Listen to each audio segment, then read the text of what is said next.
Hello, and welcome to an overview of the 2019 Community Commitment Awards. My name is Joan Devine, and I am the Director of Education for Pioneer Network. Joining me is I'm Matthew Lissobay, and I'm with Rockport Healthcare Services. We would like to share with you a little bit about what this award is and how you can apply to receive this award for your community. So what is this award? It recognizes members of the long-term care community for their volunteer service to help and enhance their communities. What are we looking for? We're looking for 3 teams of up to 4 people per team. They'll be selected through a competitive process co-led by Pioneer Network and Rockport Healthcare Services. And we're very proud to be partnering again with this wonderful organization. Each team has to include at least 1 resident and 1 staff member. It has to be a volunteer project that's at least 6 months old. It has to be established, has to benefit the community at large, your city, your town, your neighborhood, that's a part of that long-term care community. So something that provides meaning and purpose to the residents or elders in your community, but make a difference beyond that, that help the community at large understand and see the value that elders bring to their to the overall society. That just because you live in a nursing home or you're older does not mean that you don't still provide meaning and purpose to others. But what do you get if you are a recipient of the Community Commitment Award? Well, we think it's pretty exciting what you can get. Up to 3 teams will each receive a cash award, plus registration, travel, and lodging for the 2019 Pioneer Network Conference, which is being held April 4th through 7th in Louisville, Kentucky this year. These teams need to include at least 1 resident, and that resident has to be somebody who has been highly involved and engaged in the program that you have applied for this award. The presentation of the awards is, as I said, going to be at the Pioneer Network Pioneering a New Culture of Aging Conference in Louisville this year. It will happen at the general session on Monday, August 5th. We'll highlight the award-winning programs, and then there will be a presentation to those recipients. Again, going back to the criteria, at least 1 resident or elder, and they must be actively involved in the project. So it can't be a project that you just came up with as an organization and told your residents, let's do this. It has to be something that your residents were truly a part of the drive behind this program being created. So in other words, we want to be sure that we are demonstrating, that your programs are demonstrating that our residents give as well as receive. The program can take place in any level of care community. The program must in some way, again, serve that greater community, your town, your city, your state, or your nation. The program has to be fully operational, so established, and it must include active participation, again, as much as possible of your residents, including being a part of the leadership. And I know we said that a couple times, but that's such a very important part of this, because this really is about residents, about the elders. Again, where do you find information for this program? Well, you can go to the Pioneer Network website, and you can see there's a link right there on the page. Oops, there's a link right here that shows you where the Pioneer Network website is, right there. You click on it. And you can also go to over here, the Community Commitment Awards. And if you click on that, you're going to get some information about last year's recipients. So you can take a look at that. You can also get more information about the session itself. But here's where you're actually going to click to apply for the award. So it's a kind of an easy process. And so now I'd like to turn it over, and Matthew is going to share just a little bit more with you. Yeah, thanks, Joan. And we are really excited about the opportunity to share the amazing stories. And I think the basic concept is that people still need to be needed, have an innate desire to serve, to help their fellow man, regardless of having cognitive and physical challenges. And so what this is about, and as you can see in this photo, there's people here with dementia, people here with strokes, people here with vision impairment, and they're all working. And I want you guys to notice that you don't see any staff members present, because this is not a spectator award. This is about the residents themselves doing the work. If you want to find out a little bit more about some of the stories of people being of service, you can go to www.ahearttoserve.org, and there are many short 2 to 3 minute documentaries in the residents' own words about these service projects. But let's go ahead and go through the application. I'll be one of the judges, so I can tell you some of the things we'll be looking for. Obviously, the basic information, name, how to contact you guide.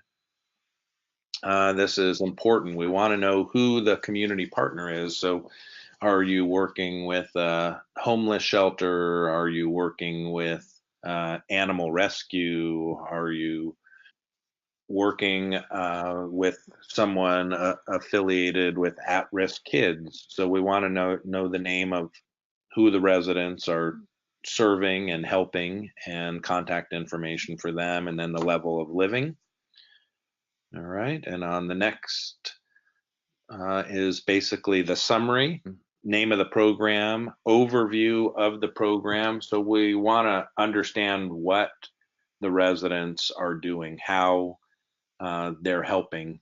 For example, you'll see at ahearttoserve.org, you'll see a program where we have over 70 nursing homes that are partnering with homeless shelters across the state, and they are feeding 150, 200 people, where they're actually preparing the meal.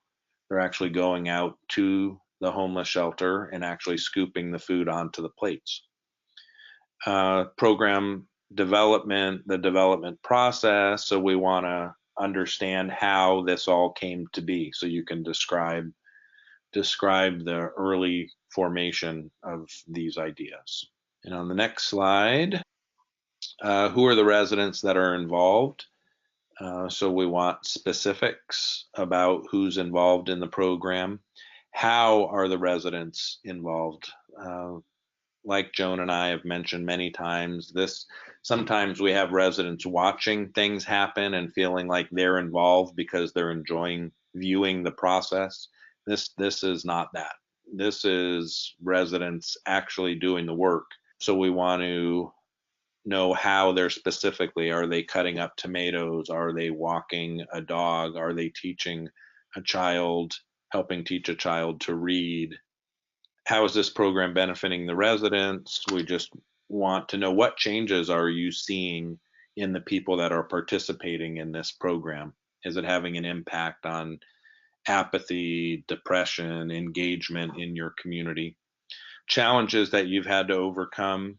If someone, we assume with physical and cognitive challenges that people can't participate, but we're set up in many of our long-term care communities with therapists, occupational therapists that can help us find ways for everyone who wishes to serve. And that's what we're very interested in, is someone who no longer believes they're capable physically or cognitively of serving, finding ways for those people to serve with adaptive equipment and different innovations. So that is a key component I know that I'll be looking for. How has this project changed the way the families and others perceive the value and ability?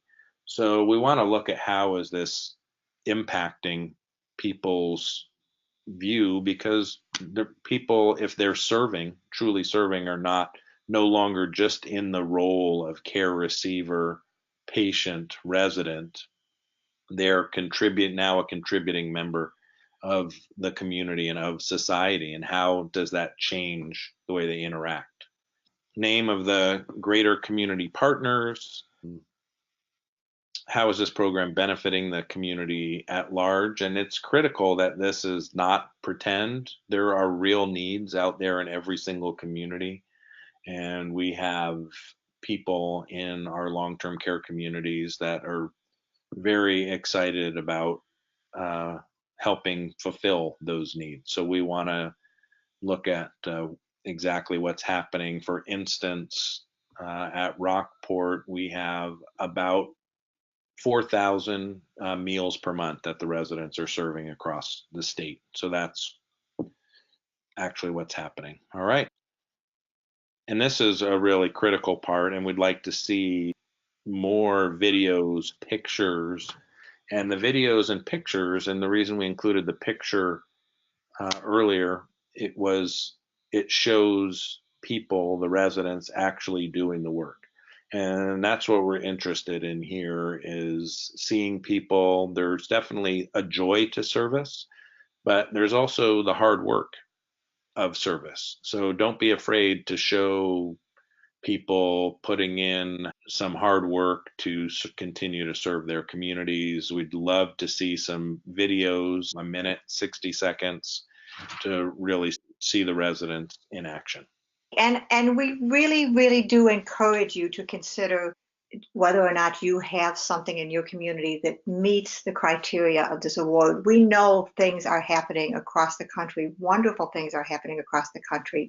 It does not have to be to the extent of this incredible program that has come from Rockport Healthcare Services. It may not be that mature in its life as a program for you. They've taken lots of years to get to where they are, and yet I think they inspire us. And if you look at last year's award recipients, I think you will see that many different types of communities are doing things. We had last year a large CCRC.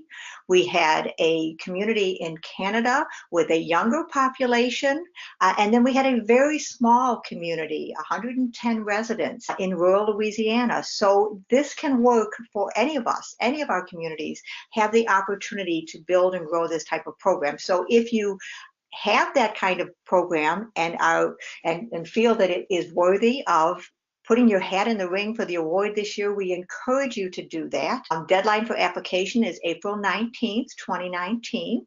The winners will be announced on May 24th. Well, they won't, that's probably a little deceiving. The winners will be notified on May 24th. We're not going to announce until the actual conference. So it'll be a surprise on the day of the conference on August 5th when the awards are actually presented to our recipients. So please consider whether or not you have a program.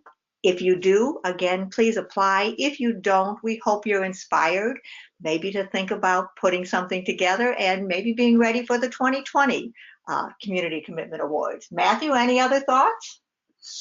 I just encourage people to reach out to Joan or myself if there are any questions. We're happy to be there, and we're excited to see all the amazing things that are happening across the country and across the world. Very exciting. And good luck, everybody.